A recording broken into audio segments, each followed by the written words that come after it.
ताज्या आणि सुपरफास्ट बातम्या पाहण्यासाठी स्वराज्य न्यूज मराठीला सबस्क्राईब करा आणि बेल बटन प्रेस करा। कोटक म्युच्युअल फंडातर्फे सोलापूर येथे नवीन शाखा सुरू करण्याविषयीची घोषणा शुक्रवारी करण्यात आली। हा विस्तार म्हणजे कोटक म्युच्युअल फंडच्या अविरत प्रयत्नांचा भाग असून या माध्यमातून महाराष्ट्रातील गुंतवणूकदारांना सुलभतेने उत्पादने आणि सेवा उपलब्ध करून देण्यात येतील, अशी माहिती Kotak Mahindra asset management company लिमिटेडचे राष्ट्रीय प्रमुख मनीष मेहता यांनी पत्रकार परिषदेत दिली। नवीन शाखा ही दुकान क्रमांक 2 आणि 3 तळमजला अद्वैत अपार्टमेंट नवल पेट्रोल पंपाजवळ सोलापूर येथे सुरू करण्यात आली आहे। कोटक म्युच्युअल फंडाच्या विविध गुंतवणुकीच्या उपायांची माहिती मिळवण्यासाठी गुंतवणूकदार शाखेला भेट देऊ शकतात। तसेच त्यांना आमच्या समर्पित तज्ज्ञ गटाकडून वैयक्तिक सहाय्यही मिळवता येईल। कोटक म्युच्युअल फंड एक प्रभावी गुंतवणूक साधन म्हणून SIPचा सक्रियपणे प्रचार करत आहे, ज्यामुळे गुंतवणूकदारांना त्यांच्या आर्थिक उद्दिष्टांची शिस्त आणि नियमित गुंतवणुकीसह नियोजन करता येते। कंपनी म्युच्युअल फंड योजनांची विस्तृत श्रेणी उपलब्ध करून देते, अशी ही माहिती त्यांनी पत्रकार परिषदेत दिली। या पत्रकार परिषदेस गौरव गुप्ता उपस्थित होते। हमने कोटक म्यूचुअल फंड की हमारी नई ऑफिस खोली है यहाँ पे। जब वहाँ पे हम हमारे सब डिस्ट्रीब्यूटर पार्टनरों को भी मिले तो थोड़ा शोलापुर के बारे में और जानकारी भी मिली।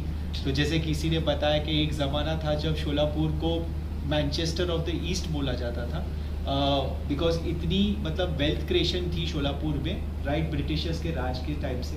तो हमने भी यही कहा कि हम यही कोशिश करेंगे कि एज म्यूचुअल फंड हम जैसे हमारे डिस्ट्रीब्यूटर्स के थ्रू नए इन्वेस्टर्स तक पहुँचे, उन्हें म्यूचुअल फंड्स की जानकारी दे, क्यों म्यूचुअल फंड्स उनके लिए एक अच्छा माध्यम है इन्वेस्टमेंट करने के लिए, और क्यों उन्हें म्यूचुअल फंड से निवेश करके वो लॉन्ग टर्म में वो वेल्थ क्रिएशन कर सकते हैं या अपना पोर्टफोलियो बना सकते हैं। हमारी यही कोशिश रहेगी कि शोलापुर में हम ज़्यादा से अधिक डिस्ट्रीब्यूटर्स के थ्रू, पार्टनरों के थ्रू काम करके इन्वेस्टर्स तक पहुंच सके, उन्हें म्यूचुअल फंड्स की बारे में जानकारी दें। डेफिनेटली जैसे आज फिक्स डिपॉजिट एक चीज़ है जो हम सब काफ़ी वाकिफ़ हैं, हम भी काफ़ी हमारा पैसा खुद FDs पे लगाते हैं। बट अब थोड़ा अगर आप देखिए तो जैसे जैसे म्यूचुअल फंड की जानकारी अब बढ़ रही है, जो हमारी एसोसिएशन है AMFI की तरफ से, हम एज कोटक म्यूचुअल फंड हम काफ़ी ये इन्वेस्टर अवेयरनेस प्रोग्राम्स जो कहते हैं ये करते हैं, जहाँ पे हम नए इन्वेस्टर्स को तक पहुँचने की कोशिश करते, उन्हें म्यूचुअल फंड्स के बारे में जानकारी देते, अलग अलग म्यूचुअल फंड्स की जो स्कीम होती है, जैसे इक्विटी फंड में कैसे निवेश किया जा सकता है, डेट फंड में कैसे निवेश किया जा सकता है, SIP क्या है, SIP के क्या फ़ायदे हैं, कि जैसे सिस्टमैटिक इन्वेस्टमेंट प्लान जो बोलते हैं वो बैंक के एक रिकरिंग डिपॉजिट की तरह रहता है, जब हर महीने मिनिमम 100 रुपये से शुरू करके थोड़ा पैसा जोड़ के म्यूचुअल फंड में इन्वेस्ट कर सकते हो किसी इक्विटी फंड में। तो इससे होता क्या है कि एक डिसिप्लिन आ जाती है हम में कि हमारे बैंक में से कुछ इन्वेस्टमेंट हो रहा है। बाकी कभी बाजार का उतार चढ़ाव होता है तो हम एवरेज करते हैं कॉस्ट को, क्योंकि किसी महीने में हम ऊपर के भाव में खरीदते, किसी महीने में हम नीचे के भाव में खरीदते, और लॉन्ग टर्म में इन्वेस्ट करके वेल्थ क्रिएशन होती है। ऐसा नहीं है कि म्यूचुअल के शोलापुर या शोलापुर की मार्केट म्यूचुअल फंड से वाकिफ़ नहीं है। जैसे हमारी जो डेटा आती है इंडस्ट्री के, जो हम AUM बोलते हैं, असेट्स अंडर मैनेजमेंट बोलते हैं, तो शोलापुर तकरीबन 3,500 करोड़ प्लस की मार्केट है। तो यहाँ पे और बहुत सारे म्यूचुअल फंड ऐसे डिस्ट्रीब्यूटर्स भी हैं, बहुत बैंक्स हैं जो म्यूचुअल फंड्स अपने इन्वेस्टर्स को प्रमोट करती है। तो ये सब एटलीस्ट इंडस्ट्री वाकिफ़ है कि म्यूचुअल फंड क्या है, उसकी मतलब बेनिफिट्स क्या है। हमारी बस यही कोशिश रहेगी कि कैसे हम ज़्यादा से ज़्यादा लोगों तक पहुँच पाए और उन्हें और जानकारी दें म्यूचुअल फंड्स के बारे में, और इस इन्वेस्टर की जो बेस है उसको बढ़ा सकें। तो ओवरऑल इंडस्ट्री का AUM भी देखिए तो जैसे मैंने कहा तकरीबन अराउंड 3-3,500 करोड़ की AUM है। जो SIP की बात की, SIP तो रिटेल इन्वेस्टर ही करता है जो थोड़ा बहुत हर महीने निवेश करता है। तब अगर SIP की बात करें तो जो लाइव SIP की जाती है कि जितनी अभी फ़िलहाल चल रही है, तब हम शोलापुर की बात करें तो तकरीबन 1.5 lakh plus live SIPs market में फ़िलहाल SIP चल रही है। अगर हम नए SIPs की बात करें कि आज आपने या मैंने पहली बार एक SIP शुरू की, तो वो तकरीबन अगर लास्ट ईयर की बात करें तो तकरीबन 15,000 ऐसी लाइव नई SIPs भी शुरू हो रही है। तो जैसे जैसे लोग समझ रहे हैं म्यूचुअल फंड के बारे में, उसके फ़ायदे देख रहे हैं कि क्यों म्यूचुअल फंड्स के थ्रू निवेश करके एडवांटेजेस क्या है, टैक्स की जो बेनिफिट मिलती है कि अगर आप इक्विटी म्यूचुअल फंड में निवेश करें 1 साल के आगे रख के बेचे तो टैक्स सिर्फ 10% का लॉन्ग टर्म लगता है। वैसे जैसे काफ़ी लोग म्यूचुअल फंड्स के प्रति देख रहे हैं इन्वेस्टमेंट के पॉइंट ऑफ व्यू से, तो बस जैसे ये ब्रांच जो हमने आज खोली है, तो हमारी यही कोशिश रहेगी कि इस ब्रांच के थ्रू हम ये सब प्रोग्राम्स करें, डिस्ट्रीब्यूटर्स के साथ काम करें।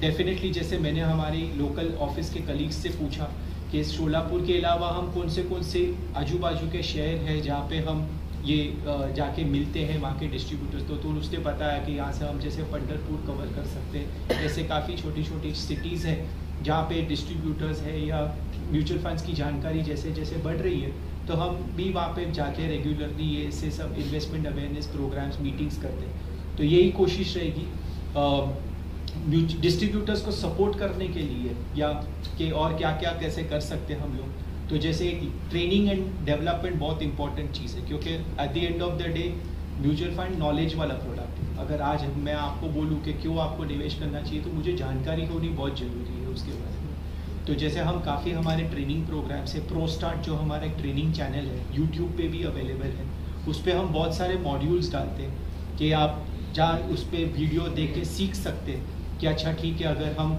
आज सोशल मीडिया को कैसे यूज़ कर सकते हैं नए इन्वेस्टर्स या कस्टमर्स तक पहुंचने के लिए, हम अगर हम एक लीड जनरेशन कैसे करें, हम एक नए इन्वेस्टर तक कैसे पहुँचे, अगर आज हम एक नए इन्वेस्टर को मिलते हैं तो उसको क्या बातें करनी चाहिए उसको समझाने के लिए कि क्यों म्यूचुअल फंड सही है उसके लिए। तो ये हमारा यूट्यूब चैनल है। एक हमने बिजनेस हब करके नया प्रोग्राम हमारा जो ऑनलाइन चैनल है वो हम हमारे पार्टनर्स या डिस्ट्रीब्यूटर्स के लिए है। तकरीबन वहाँ 25,000 प्लस डिस्ट्रीब्यूटर्स हैं जो बिजनेस हब पे काम करते हैं। वहाँ पे उन्हें अपने सब कस्टमर्स का पोर्टफोलियो दिखता है। जितना भी हमारा कोटक म्यूचुअल फंड का मार्केटिंग मटेरियल है, अगर वो चाहते हैं कि मैं इसको हमारे ब्रांडिंग के साथ मेरे इन्वेस्टर्स तक पहुँचाऊँ, तो वो हो सकता है उस पर, क्योंकि इन्वेस्टर का डेटा अवेलेबल है उसमें।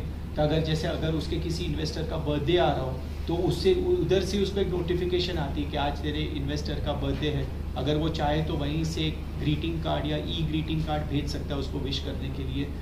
अगर उनकी SIPs चल रही है इन्वेस्टर की, तो उसको वो भी प्रॉम्प्ट आते हैं कि आपके इतने इन्वेस्टर्स की SIP अगले 2-3 महीने में बंद होने वाली है या ख़त्म होने वाली है। तो आप अगर उन तक पहुंचना चाहो, उनको बात करना चाहो कि सर आपकी SIP की जो टेन्योर आपने ली थी वो एक्सपायर हो रही है, तो आप वापस आगे बढ़ाना चाहते हो तो आप हम कर सकते हैं। जैसे मैंने कहा अलग अलग म्यूचुअल फंड की स्कीम्स होती हैं। अभी अगर मैं वापस यही मिसाल देता हूँ, अगर आपने कहा मुझे एक लार्ज कैप म्यूचुअल फंड में इन्वेस्ट करना है, तो एक पोर्टफोलियो बनता है। उस पोर्टफोलियो में 30 सिर्फ आप अकेले इन्वेस्ट नहीं करते। अभी अगर मैं हमारा खुद का लार्ज कैप फंड की बात करूँ, मेरा लार्ज कैप फंड आज की तारीख में 5,000 करोड़ का फंड है। उसमें बहुत सारे आपके और मेरे जैसे इन्वेस्टर्स हैं जिन्होंने अपना पैसा डाला है। अल्टीमेटली वो पोर्टफोलियो बनता है जिसमें मैं रिलायंस का शेयर लूँगा, HDFC लूँगा, HDFC बैंक लूँगा, SBI लूँगा, ऐसा अलग अलग कंपनियों के शेयर्स बनते हैं। एवरी डे वो सब शेयर्स के भाव निकलते हैं बाजार में। एंड ऑफ द डे पे उसमें हम एक नेट एसेट वैल्यू बोलते हैं, वो जो प्राइस होता है। अभी अगर 5 साल में अगर सब लार्ज कैप कंपनियों ने समझो तकरीबन 10% का रिटर्न जनरेट किया, तो NAV आपका 20,000 रुपीज़ में आपका तकरीबन 10% का रिटर्न बना। हाँ, ऐसे भी हो सकता है कि अभी आज आपने निवेश किया, अगले 3 महीने में कुछ न्यूज़ के कारण शेयर बाजार थोड़ी घट जाए, आपका 20,000 का इन्वेस्टमेंट शायद 19,500 भी हो सकता है उस समय पे। बट अगर आपने निकाल दिया तो आपका 500 रुपये का नुकसान हो गया। बट अगर, इसीलिए मैं कहता हूँ, जैसे हम कहते हैं कि अगर आपने कहा कि नहीं मुझे ये निवेश करना है, मुझे 3, 5, 10 साल के लिए निवेश करना है, तो हम भी ये कहते हैं कि इक्विटी सही है सर।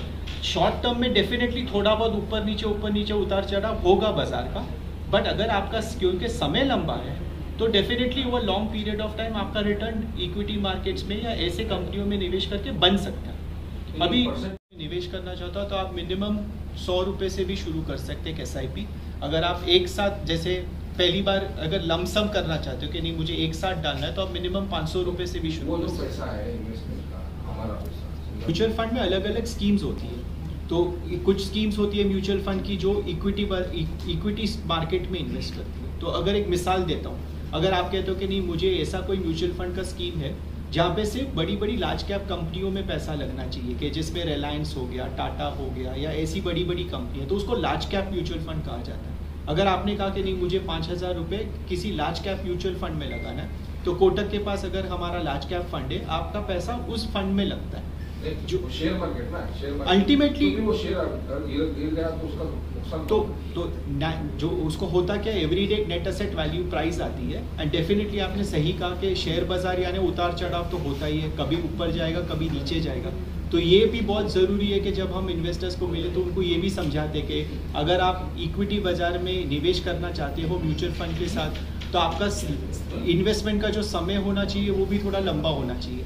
अगर जैसे हम कभी मिलते हैं इन्वेस्टर से, वो कहते हैं कि मेरे पास कुछ पैसा है बट मुझे शायद उस पैसे की ज़रूरत 6 महीने में हो सकती है, तो उसके लिए इक्विटी म्यूचुअल फंड बिल्कुल सही नहीं है, क्योंकि 6 महीने में कुछ भी हो सकता है। पर अगर कोई कहता है कि नहीं मेरे को ये कुछ पैसा लगाना है और ये मेरे रिटायरमेंट के टूवर्ड्स है, 3, 5, 10 साल तक मुझे ये शायद पैसे की ज़रूरत नहीं पड़ेगी, तो डेफिनेटली ऐसे इन्वेस्टर्स के लिए इक्विटी म्यूचुअल फंड बहुत सही रहता है इन्वेस्ट करने के लिए, क्योंकि वो लंबे समय तक इन्वेस्ट करना चाहता है। आ गया है, अभी तक डिसाइड नहीं किया है कि कब उसे लॉन्च करना है। लेकिन सर क्या म्यूचुअल फंड में क्या होता है, 40 लाख करोड़ पे पहुंच गई है। ओके, नए यूनिक इन्वेस्टर्स जो हम कहते हैं, मतलब कि आपने अगर 4 म्यूचुअल फंड में लगाया तो मैं आपको एक इन्वेस्टर मानता हूँ। तो ऐसे तकरीबन कुछ 3.5 करोड़ 4 करोड़ इन्वेस्टर्स है आज की तारीख में। अब ये हर साल अगर आप एवरेज म्यूचुअल फंड इंडस्ट्री की ग्रोथ देखें इन टर्म्स ऑफ जो असेट्स अंडर मैनेजमेंट, वो एवरेज तकरीबन 15% से इंडस्ट्री ग्रो हो रही है। अभी कहीं तो इन्वेस्टर्स को उसको फायदा दिख रहा है म्यूचुअल फंड में निवेश करने का, इसीलिए हमारी इंडस्ट्री भी तो बढ़ रही है। अगर एक्सपीरियंस इन्वेस्टर का अच्छा नहीं है तो डेफिनेटली इंडस्ट्री भी नहीं बढ़ेगी, इंडस्ट्री भी कम ही रहेगी।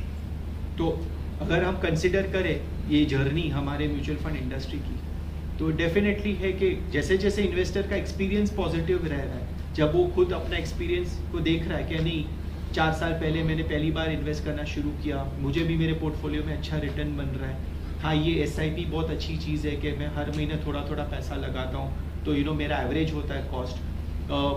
फैक्ट शीट आती है मुझे हर महीने कि मेरा पैसा कौन से म्यूचुअल फंड के स्कीम में लगा है, उसके पास कौन से म्यूचुअल फंड के स्टॉक है वो देख सकता है। वो ऑनलाइन वेबसाइट पे जाके देख सकता है कि अच्छा कौन से कंपनी में इन्होंने निवेश किया है। आज अगर आप म्यूचुअल फंड के ऑफिस में जाके रिडेम्पशन डाल दो तो 2 से 3 दिन में आपका पैसा आपके बैंक अकाउंट में आ जाता है। तो करने के लिए कि मार्केट आज ऊपर है कि नीचे, तो मैं म्यूचुअल फंड में पैसा लगाता हूँ, क्योंकि वहाँ मुझे पता है कि एक प्रोफेशनल फंड मैनेजर है, उसका यही काम है अच्छी कंपनियों के बारे में रिसर्च करना, अच्छी कंपनियों के बारे में समझना, उसका पोर्टफोलियो बनाना। उसको पता है कि अच्छा अगर मेरे को ये पर्टिकुलर मैंने कंपनी में पैसे इन्वेस्ट किए थे, अब उसका शेयर का भाव बढ़ गया, प्रॉफिट अच्छा बन गया है, कब निकलना, कब एंटर करना, वो मेरे डालने की कोशिश करते हैं कि जिससे वो ये यूज़ कर सके अपने बिजनेस को आगे बढ़ावा करने के लिए। इन्वेस्टर अवेयरनेस प्रोग्राम्स भी हम काफ़ी करते हैं। पिछले 4-5 साल की बात करें तो हमने एक मिस्टर SIP करके कैंपेन किया था 2019 में 19-20 में, जहाँ SIP की बहुत सारी जानकारी हम उस कैंपेन के थ्रू हमने डिस्ट्रीब्यूटर्स तक पहुँचाने की कोशिश की। 2 साल पहले हमने जैसे एक बैलेंस एडवांटेज फंड्स करके कैटेगरी है, तो वो एक गो automatic with balance advantage funds करके एक इन्वेस्टर अवेयरनेस प्रोग्राम लॉन्च किया कि ऐसे काइंड ऑफ प्रोडक्ट्स के क्या एडवांटेज है, क्यों इन्वेस्टर या डिस्ट्रीब्यूटर को वैसे प्रोडक्ट्स देखने चाहिए। तो हमेशा कोशिश यही रहती है कि पार्टनरों के साथ काम करके, डिस्ट्रीब्यूटर्स, बैंक्स, नेशनल डिस्ट्रीब्यूटर्स के साथ काम करके हम लोग कैसे एकजुट होके इंडस्ट्री को आगे बढ़ाने की कोशिश करें, यही पूरा हमारा पर्पस है। और आप सभी का बहुत बहुत